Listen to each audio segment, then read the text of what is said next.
কি পেঁয়াজ কাকা? সুখসাগর সুখসাগর নাসিক মাছটা নাকি? সুখসাগর নাসিক মাছটা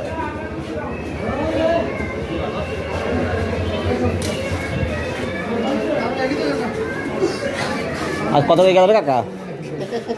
এটা গেল 700 থেকে 800 সুখসাগর নাসিক। কত? 700 থেকে 800 নাসিক। এই রসগোল্লা 700 থেকে 800। 700 থেকে 800 আরে ঈশ্বর। কৃষক শেষ। আর ওইগুলো কত কৃষকের গেছে? বাসা না, এইগুলা গেছে হইলো 1000 থেকে 1200। 1200। 1000 থেকে 1200। এ কাকা পেঁয়াজের দাম পড়ে যাচ্ছে, চাষিরা জিজ্ঞেস করতেছে কারণটা কি? এলসি আছে কি? পেঁয়াজ প্রচুর আমদানি দেশেই, আমদানি প্রচুর আমদানি। যার জন্য কৃষক এইভাবে হলে কৃষক লস, লস। আর ব্যাপারীরা কিনে, ব্যাপারী তো প্রতি গাড়িতে 3 লাখ করে লস। কারণটা আপনাদের লসটা কোন জায়গাটা? আমরা লস, আমরা কিনেছি না, গতাটা কিনছি 1700 মাথা, হ্যাঁ। আজকে কিনলাম 1200 মাথা, তাহলে এক মনে কয়শো নাই? 500। হ্যাঁ 400 মন যাইলে এক গাড়িতে, হ্যাঁ। 400 মনের অর্ধেক কত হয়?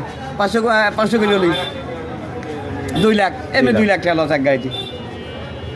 তাহলে চিন্তা করেন মানে ওই তো ব্যাপারে শুয়ে পড়ছে এক ব্যাপারী, ওই ব্যাপারী শুয়েছে, গতারে 6 গাড়ি কিনছিল, হ্যাঁ 6 গাড়ি কিনে তার 12 লাখ টাকা লস।